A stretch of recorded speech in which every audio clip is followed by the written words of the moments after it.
दोस्तों नमस्कार, ये है मार्गदर्शन फॉर सिविल सर्विसेज। मैं अनुराग चौधरी।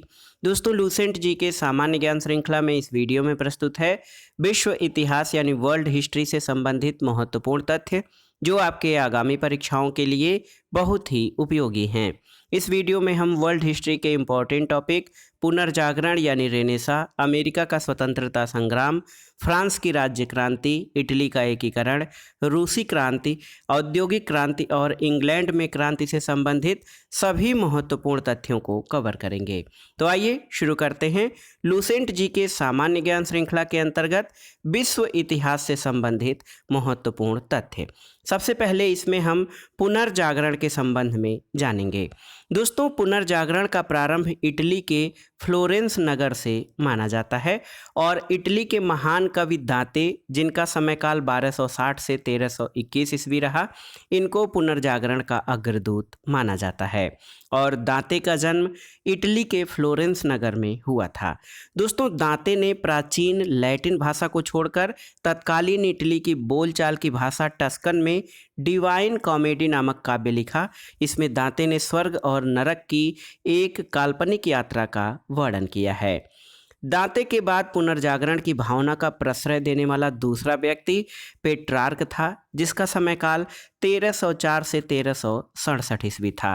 पेट्रार्क को मानववाद का संस्थापक माना जाता है। वो इटली का निवासी था और इटालियन गद्य का जनक कहानीकार बोकेशियो, जिसका समयकाल 1313 से 1375 ईस्वी है, इसको माना जाता है और कहानीकार बोकेशियो की डेकामेरॉन प्रसिद्ध पुस्तक है। तो याद रखिएगा, डेकामेरॉन पुस्तक बोकेशियो की रचना है। दोस्तों आधुनिक विश्व का प्रथम राजनीतिक चिंतक फ्लोरेंस निवासी मैकियावेली को माना जाता है। इसका समयकाल 1469 से 1567 ईस्वी है। मैकियावेली की प्रसिद्ध पुस्तक द प्रिंस है, जो राज्य का एक नवीन चित्र प्रस्तुत करती है। दोस्तों आधुनिक राजनीतिक दर्शन का जनक भी मैकियावेली को कहा जाता है। और देखिए पुनर्जागरण की भावना की पूर्ण अभिव्यक्ति इटली के 3 कलाकारों की कृतियों में मिलती है। ये कलाकार हैं Leonardo da Vinci, Michael Angelo और राफेल। लियोनार्डो द विंची एक बहुमुखी प्रतिभा संपन्न व्यक्ति था। वो चित्रकार, मूर्तिकार, इंजीनियर, वैज्ञानिक, दार्शनिक, कवि और गायक था। Leonardo da Vinci the last supper और मोनालिसा नामक अमर चित्रों के रचयिता होने के कारण प्रसिद्ध है और माइकल एंजिलो भी एक अद्भुत मूर्तिकार और चित्रकार था। दोस्तों द लास्ट जजमेंट और the fall of man Michael Angelo की कृतियां हैं। सिस्तान के गिरजाघर यानी चर्च की छत पर माइकल एंजिलो के द्वारा ही चित्र बनाए गए हैं और राफेल भी इटली का एक चित्रकार था। इसकी सर्वश्रेष्ठ कृति जीसस क्राइस्ट की माता मेडोना का चित्र है। तो मेडोना चित्र राफेल की रचना है। दोस्तों पुनर्जागरण काल में चित्रकला का जनक जियाटो को माना जाता है, आप जान लीजिए। और पुनर्जागरण काल का सर्वश्रेष्ठ निबंधकार इंग्लैंड का फ्रांसिस बेकन था। हॉलैंड के इरास्मस ने अपनी पुस्तक द प्रेज ऑफ फॉली में व्यंग्यात्मक ढंग से पादरियों के अनैतिक जीवन और ईसाई धर्म की कुरीतियों पर प्रहार किया है। और देखिए इंग्लैंड के एक लेखक रहे टॉमस मूर, इन्होंने अपनी पुस्तक यूटोपिया में आदर्श समाज का चित्र प्रस्तुत किया है। यूटोपिया का अर्थ कल्पना लोक होता है। मार्टिन लूथर ने जर्मन भाषा में बाइबिल का अनुवाद प्रस्तुत किया और रोमियो एंड जूलियट इंग्लैंड के प्रसिद्ध नाटककार शेक्सपियर की अमर कृति है। इंग्लैंड के रोजर बेकन को आधुनिक प्रयोगात्मक विज्ञान का जन्मदाता माना जाता है। और देखिए एक महत्वपूर्ण तथ्य कि पृथ्वी सौर मंडल का केंद्र है, इसका खंडन सबसे पहले पोलैंड निवासी कॉपरनिकस ने किया था। गैलीलियो, इनका समयकाल 1564 से 1642 ईस्वी है। इन्होंने भी कॉपरनिकस के सिद्धांत का समर्थन किया। जर्मनी के प्रसिद्ध वैज्ञानिक केपला या केपलर 1571 से 1630 ईस्वी, इन्होंने गणित की सहायता से ये बताया कि जो ग्रह हैं वो सूर्य के चारों ओर किस तरह से घूमते हैं। दोस्तों न्यूटन ने गुरुत्वाकर्षण के नियमों का पता लगाया और धर्म सुधार आंदोलन की शुरुआत 16वीं शताब्दी में हुई थी। धर्म सुधार आंदोलन का प्रवर्तक मार्टिन लूथर था, जो जर्मनी का रहने वाला था। इसने बाइबिल का अनुवाद जर्मन भाषा में किया। धर्म सुधार आंदोलन की शुरुआत इंग्लैंड में हुई थी, जान लीजिएगा। और जॉन विक्लिफ को धर्म सुधार आंदोलन का प्रातःकालीन तारा कहा जाता है और इसके अनुयायी लोलार्ड्स कहलाते थे। अमेरिका की खोज क्रिस्टोफर कोलंबस ने की थी और अमेरिगो वेस्पुसी जो कि इटली का नाविक था, इसके नाम पर अमेरिका का नाम अमेरिका पड़ा था। और प्रशांत महासागर का नामकरण स्पेन निवासी मैगलन ने किया था। और दोस्तों एक महत्वपूर्ण तथ्य कि समुद्री मार्ग से संपूर्ण विश्व का चक्कर लगाने वाला पहला व्यक्ति मैगलन था। आइए अब अमेरिका के स्वतंत्रता संग्राम से संबंधित महत्वपूर्ण तथ्यों को जान लेते हैं। देखिए, अमेरिका में ब्रिटिश औपनिवेशिक साम्राज्य की नींव जेम्स प्रथम के शासनकाल में डाली गई और अमेरिकी स्वतंत्रता आंदोलन के दौरान इंग्लैंड का शासक जॉर्ज तृतीय था। रेड इंडियंस अमेरिका के मूल निवासी थे। दोस्तों अमेरिका को पूर्ण स्वतंत्रता 4 जुलाई 1776 को मिली थी और अमेरिकी स्वतंत्रता की घोषणा नैसर्गिक अधिकार यानी नेचुरल राइट्स के सिद्धांतों पर आधारित थी। अमेरिका का स्वतंत्रता युद्ध 1783 में पेरिस की संधि के तहत समाप्त हुआ और इस संधि के अनुसार ब्रिटेन ने उत्तरी अमेरिका के 13 अंग्रेजी उपनिवेशों की स्वतंत्रता स्वीकार कर ली। अमेरिका के स्वतंत्रता संग्राम में लाफायते के नेतृत्व में फ्रांसीसी सेना ने इंग्लैंड के विरुद्ध भाग लिया था और सप्तवर्षीय युद्ध दोस्तों आप जान लीजिए, इसमें इंग्लैंड की काफ़ी आर्थिक क्षति हुई थी। इस क्षतिपूर्ति के लिए तत्कालीन प्रधानमंत्री ग्रेनविले ने 1765 में स्टाम्प एक्ट पारित किया, जिसके अनुसार सभी अदालती कागजों, अखबारों आदि पर 20 शिलिंग का स्टाम्प लगाना अनिवार्य था। 1767 में ब्रिटिश संसद ने कागज, शीशा, चाय और रोगन जैसे उपभोक्ता वस्तुओं पर भी कर लगाया और उपनिवेशवासियों ने इन करों का व्यापक विरोध किया और सैमुअल एडम्स ने प्रतिनिधित्व नहीं तो कर नहीं का नारा दिया। और एक महत्वपूर्ण तथ्य, सप्तवर्षीय युद्ध इंग्लैंड और फ्रांस के बीच 1756 से 1763 के बीच हुआ था। दोस्तों स्वतंत्रता आंदोलन के दौरान उपनिवेशवासियों ने स्वाधीनता के पुत्र और स्वाधीनता की पुत्रियां नामक संस्थाएं बनाई जो ब्रिटिश सरकार की कार्रवाइयों का विरोध करती थीं। 1776 में टॉमस पेन की लघु पत्रिका कॉमन सेंस प्रकाशित हुई। इसमें अत्यंत प्रभावशाली और उत्तेजक शैली में स्वतंत्रता की आवश्यकता पर बल दिया गया। टॉमस पेन ने राइट्स ऑफ मैन की भी रचना की थी, यानी व्यक्ति के अधिकार। अमेरिका स्वतंत्रता संग्राम का नायक जॉर्ज वाशिंगटन को माना जाता है, जो बाद में अमेरिका के प्रथम राष्ट्रपति बने थे। अमेरिकी स्वतंत्रता संग्राम का तात्कालिक कारण बोस्टन की चाय पार्टी थी, जो 16 दिसंबर 1773 को हुई और इस घटना से अमेरिका में स्वतंत्रता संग्राम प्रारंभ हुआ था। इस घटना का नायक सैमुअल एडम्स था। 5 सितंबर 1774 को 13 उपनिवेशों के प्रतिनिधियों का फिलाडेल्फिया शहर में एक महादेशीय सम्मेलन आयोजित किया गया। इसमें ब्रिटिश कानूनों का विरोध और व्यापार के बहिष्कार का निर्णय हुआ और 18 अप्रैल 1775 को ब्रिटिश सेना और उपनिवेशवासियों के बीच लैक्सिंगटन में प्रथम संघर्ष हुआ था। 4 जुलाई 1776 में फिलाडेल्फिया में दूसरा महादेशी सम्मेलन हुआ, जिसमें टॉमस जेफरसन द्वारा तैयार किया गया स्वतंत्रता का घोषणा पत्र जारी किया गया था। प्रजातंत्र यानी लोकतंत्र की स्थापना सबसे पहले अमेरिका में हुई। इसे ही आधुनिक गणतंत्र की जननी कहा जाता है। धर्मनिरपेक्ष राज्य यानी सेकुलर स्टेट की स्थापना भी सबसे पहले अमेरिका में हुई थी। दोस्तों संसार में सबसे पहले लिखित संविधान संयुक्त राज्य अमेरिका में 1789 में लागू हुआ, जिसमें महिलाओं को संपत्ति का अधिकार मिला और उत्तराधिकार कानून को न्यायसंगत बनाया गया। मॉन्टेस्क्यू के शक्ति पृथक्करण सिद्धांत यानी सेपरेशन ऑफ पावर सिद्धांत को मान्यता मिली थी।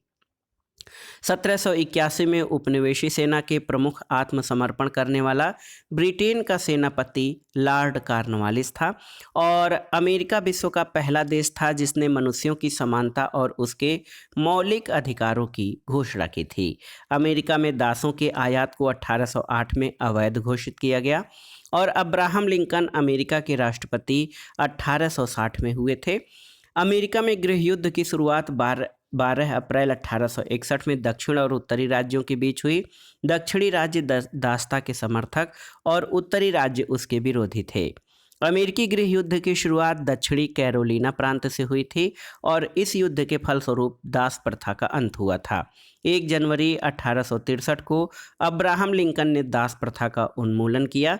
और देखिए, लोकतंत्र जनता का जनता द्वारा जनता के लिए शासन है, ये परिभाषा अब्राहम लिंकन के द्वारा दी गई। अब्राहम लिंकन की हत्या जॉर्ज विल्किस बुश नामक व्यक्ति ने 14 अप्रैल 1865 को कर दी और अमेरिकी गृह युद्ध की समाप्ति 26 मई 1865 को हुई थी। अमेरिका फिलासॉफिकल सोसाइटी की स्थापना बेंजामिन फ्रैंकलिन के द्वारा की गई थी। अमेरिकन क्रांति के बाद आइए फ्रांस की राज्य क्रांति से संबंधित महत्वपूर्ण तथ्यों को देखते हैं। दोस्तों, फ्रांस की राज्य क्रांति 1789 में लुई 16वां के शासनकाल में हुई और इस समय फ्रांस में सामंती यानी फेडुअल सिस्टम था। 14 जुलाई 1789 को क्रांतिकारियों ने बास्तील के कारागार के फाटक को तोड़कर बंदियों को मुक्त करा दिया और तब से 14 जुलाई को फ्रांस में राष्ट्रीय दिवस यानी स्वतंत्रता दिवस के रूप में मनाया जाता है। एक महत्वपूर्ण तथ्य, स्वतंत्रता, समानता और बंधुत्व यानी equality, liberty, equality and fraternity का नारा फ्रांस की राज्य क्रांति की देन है। देखिए, आई एम द स्टेट, मैं ही राज्य हूँ और मेरे शब्द ही कानून हैं, ये कथन लुई 14वां का है।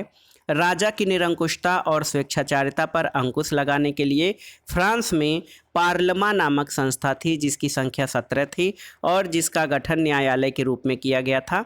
न्यायाधीशों का पद कुलीन वर्ग के लिए सुरक्षित होता था और ये पद वंश क्रमानुगत होते थे। इसके अलावा दोस्तों, वर्साय के शीश महल का निर्माण लुई 14वां ने करवाया था। वर्साय को फ्रांस की राजधानी लुई 14वां ने बनवाया था और लुई 16वां 1774 में फ्रांस की गद्दी पर बैठा था। लुई 16वां की पत्नी मेरी एंतवानेत ऑस्ट्रिया की राजकुमारी थी। राष्ट्र की समाधि वर्साय का भड़कीला राजदरबार था। लुई 16वां को देशद्रोह के अपराध में फांसी की सजा दी गई थी। टैले एक प्रकार का भूमि कर था और टीथे एक प्रकार का धार्मिक कर था जिसे चर्च को देना पड़ता था। फ्रांसीसी क्रांति में वाल्टेयर, मॉन्टेस्क्यू और रूसो ने सर्वाधिक योगदान किया। वाल्टेयर चर्च का विरोधी था। रूसो फ्रांस में प्रजातंत्रात्मक शासन पद्धति का समर्थक था और एक कथन है कि 100 चूहों की अपेक्षा एक शेर का शासन उत्तम है। ये उक्ति वाल्टेयर की है। सोशल कॉन्ट्रैक्ट रूसो की और लेटर्स ऑन इंग्लिश वाल्टेयर की रचना है। दोस्तों, कानून की आत्मा यानी द स्पिरिट ऑफ लॉज की रचना मॉन्टेस्क्यू ने की थी जिसमें सरकार के तीनों अंगों कार्यपालिका, विधायिका और न्यायपालिका को अलग रखने के विषय में बताकर शक्ति पृथक्करण के सिद्धांत का पोषण किया गया था। फ्रांस की क्रांति का सबसे महत्वपूर्ण नारा समानता थी जिसे मध्यम वर्ग ने आगाज किया था। स्वतंत्रता और बंधुत्व की क्रांति का नारा था। तो स्वतंत्रता, समानता और बंधुत्व फ्रांस की क्रांति का नारा था। 18वीं शताब्दी में फ्रांसीसी समाज 3 यानी एस्टेट्स यानी श्रेणी में बटा हुआ था। प्रथम स्टेट्स में पादरी थे, द्वितीय स्टेट्स में अभिजात वर्ग, जबकि तृतीय स्टेट्स में देश की 90% जनता थी जिन्हें सभी प्रकार के कर देने पड़ते थे।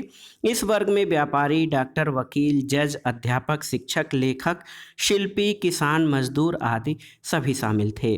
और फ्रांस की राज्य क्रांति के समय फ्रांस की मुद्रा लिब्रे थी।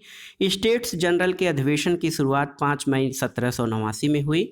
माप तौल की दशमलव प्रणाली फ्रांस की देन है और सांस्कृतिक राष्ट्रीयता का जनक हर्डर को कहा जाता है। दोस्तों, नेपोलियन का जन्म 15 अगस्त 1769 को कोर्सिका द्वीप की राजधानी अजासियो में हुआ था। नेपोलियन के पिता का नाम कार्लो बोनापार्ट था। नेपोलियन ने ब्रिटेन के सैनिक अकादमी से शिक्षा प्राप्त की थी। 1796 में नेपोलियन ने इटली में ऑस्ट्रिया के प्रमुख को समाप्त किया। फ्रांस में डायरेक्टरी के शासन का अंत 1789 में हुआ और नेपोलियन 1799 में प्रथम काउंसिल बना और 1802 में जीवन भर के लिए काउंसिल बना था। 1804 में नेपोलियन फ्रांस का सम्राट बना। आधुनिक फ्रांस का निर्माता नेपोलियन को माना जाता है और नेपोलियन ने ही सबसे पहले इंग्लैंड को बनियों का देश कहा था।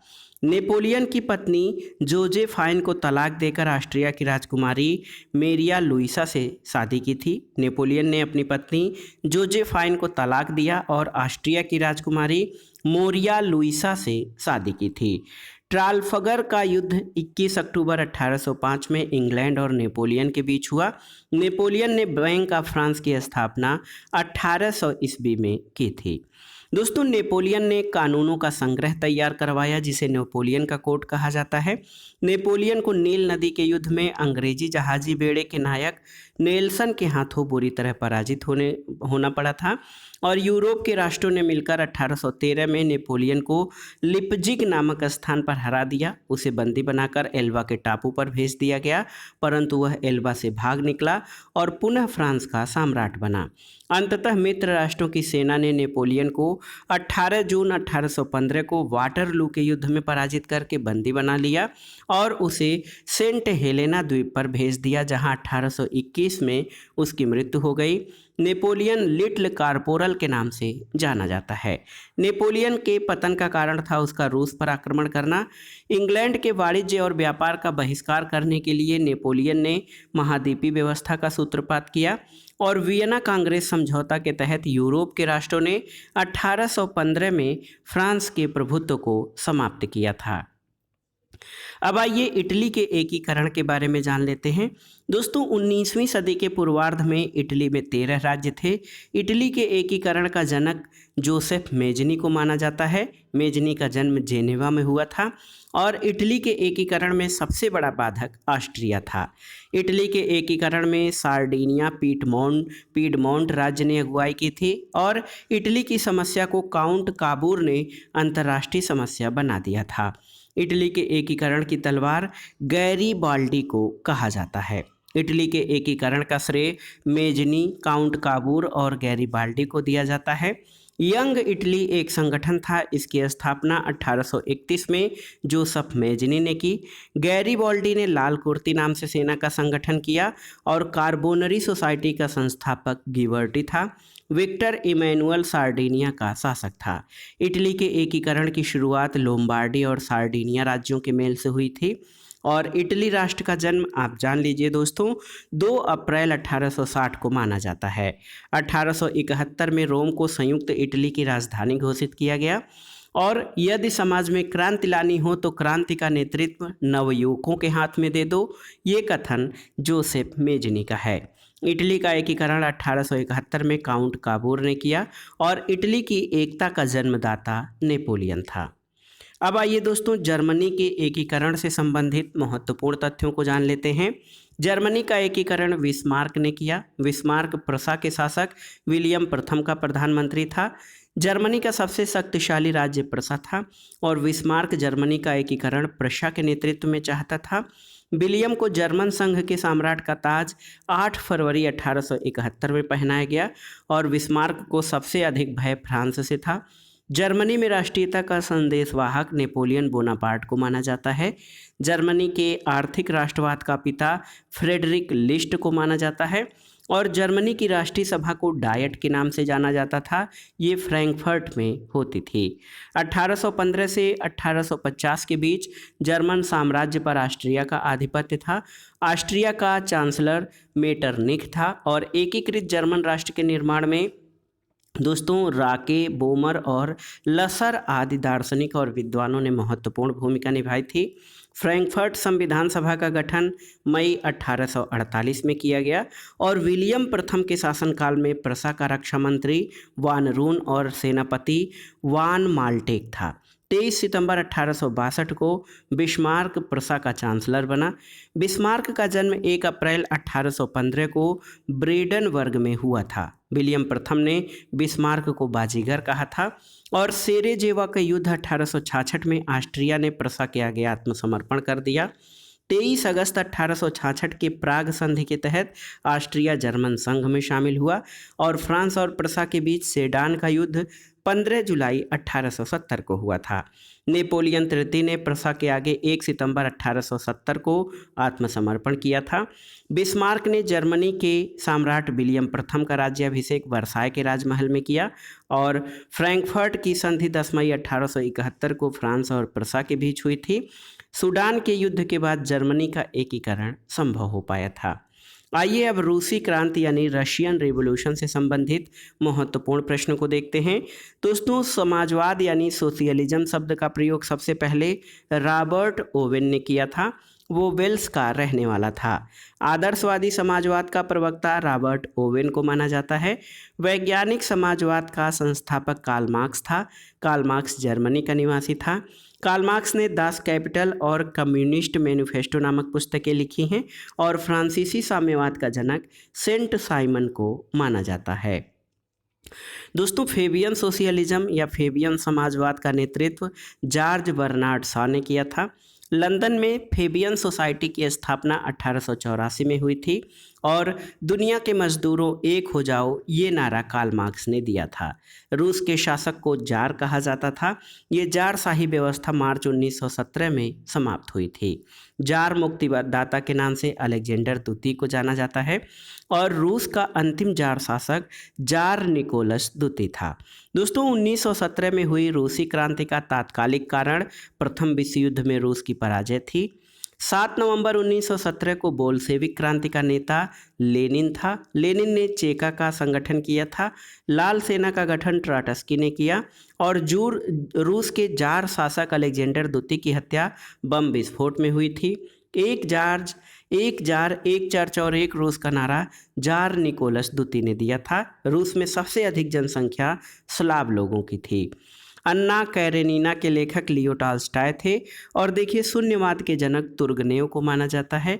रूसी साम्यवाद का जनक प्लेखानेव को माना जाता है। सोशल डेमोक्रेटिक दल की स्थापना 1903 में रूस में हुई थी और ये दल दो गुटों में विभाजित था, बोल्शेविक और मेंशेविक। बोल्शेविक का अर्थ बहुसंख्यक और मेंशेविक का अर्थ अल्पसंख्यक होता है। बोल्शेविक दल का नेता लेनिन था। 16 अप्रैल 1917 में लेनिन ने रूस में क्रांतिकारी योजना प्रकाशित की जो अप्रैल थीसिस के नाम से जानी जाती है। 1921 में लेनिन ने रूस में नई आर्थिक नीति लागू की। आधुनिक रूस का निर्माता स्टालिन को माना जाता है। लेनिन की मृत्यु दोस्तों 1924 में हुई थी। राइट्स ऑफ मैन का लेखक थॉमस पेन है और मदर एक उपन्यास है। इसकी रचना मैक्सिम गोर्की ने की है। अस्थायी क्रांति के सिद्धांत का प्रवर्तक ट्राटस्की था। प्रथम विश्व युद्ध के दौरान लेनिन का नारा था युद्ध का अंत करो। कार्ल मार्क्स के आजीवन साथी एक उद्योगपति फ्रेडरिक एंजेल्स था जिसने मार्क्स के विचारों में उसकी धन से सहायता की और उसके कई पुस्तकों का सहलेखक भी रहा। अब आइए इंडस्ट्रियल रिवॉल्यूशन या औद्योगिक क्रांति से संबंधित महत्वपूर्ण तथ्यों को देखते हैं। औद्योगिक क्रांति पद यानी औद्योगिक क्रांति शब्दावली का प्रयोग सबसे पहले अर्नाल्ड टॉयनबी ने किया था। औद्योगिक क्रांति की शुरुआत इंग्लैंड में हुई थी क्योंकि इंग्लैंड के पास उपनिवेशों के कारण कच्चे माल और पूंजी की अधिकता थी। इंग्लैंड में औद्योगिक क्रांति की शुरुआत सूती कपड़ा उद्योग से हुई थी और सबसे पहले स्कॉटलैंड के मैकेडिंग नामक व्यक्तियों ने पक्की सड़कें बनाने की विधि निकाली थी। 1761 में ब्रिंडले नामक इंजीनियर ने मैनचेस्टर से बर्सले तक नहर बनाई थी। 1814 में जॉर्ज स्टीफेंसन ने पहला भाप से चलने वाला रेल इंजन रॉकेट बनाया और औद्योगिक क्रांति की दौड़ में जर्मनी इंग्लैंड का प्रतिद्वंदी था। आइए देख लेते हैं औद्योगिक क्रांति के दौरान हुए प्रमुख आविष्कार और उनके आविष्कारकों के बारे में। तेज चलने वाला शटल जॉन ने बनाया था 1773 में। स्पिनिंग जेनी का आविष्कार जेम्स हारग्रीव्स ने 1765 में किया। स्पिनिंग जेनी जो कि पानी की शक्ति से चालित था, रिचार्ड आर्कराइट ने 1767 में। स्पिनिंग म्यूल क्रॉम्पटन द्वारा 1776 में। घोड़ा द्वारा चलाया जाने वाला करघा कार्टराइट के द्वारा बनाया गया और सेफ्टी लैंप का आविष्कार हम्फ्री डेवी के द्वारा 1815 में किया गया था। औद्योगिक क्रांति के बाद आइए देख लेते हैं इंग्लैंड में क्रांति से संबंधित महत्वपूर्ण तथ्यों को। दोस्तों, इंग्लैंड में गृह युद्ध चार्ल्स प्रथम के शासनकाल में 1642 में हुआ था और सबसे महत्वपूर्ण इंग्लैंड की गौरवपूर्ण क्रांति 1688 में हुई थी। इसको रक्तहीन क्रांति यानी ग्लोरियस रिवॉल्यूशन कहा जाता है। उस समय इंग्लैंड का शासक जेम्स द्वितीय था। सप्तवर्षीय युद्ध इंग्लैंड और फ्रांस के बीच 1756 से 1763 में हुआ था। गुलाबों का युद्ध इंग्लैंड में हुआ था और इंग्लैंड के सामंतों ने राजा जॉन को 1215 में एक अधिकार पत्र पर हस्ताक्षर करने को मजबूर किया।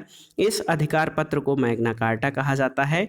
ये सर्वसाधारण के अधिकारों का घोषणा पत्र था। दोस्तों, ट्यूडर वंश के शक्तिशाली राजाओं के शासनकाल में संसद उनके हाथों की कठपुतली बनी रही। एलिजाबेथ प्रथम का संबंध ट्यूडर वंश से था और इंग्लैंड में जो गृह युद्ध था ये 7 वर्षों तक चला था। इंग्लैंड के राजा चार्ल्स प्रथम को फांसी की सजा दी गई थी और गृह युद्ध के दौरान राजा के समर्थकों को कैवेलियर कहा गया और संसद के समर्थकों को राउंड हेड्स कहा गया था। तो दोस्तों, ये था आज का वीडियो लूसेंट जी के सामान्य ज्ञान श्रृंखला के अंतर्गत विश्व इतिहास यानी वर्ल्ड हिस्ट्री से संबंधित महत्वपूर्ण तथ्यों का भाग 1। इसका दूसरा भाग हम अगले वीडियो में कवर करेंगे।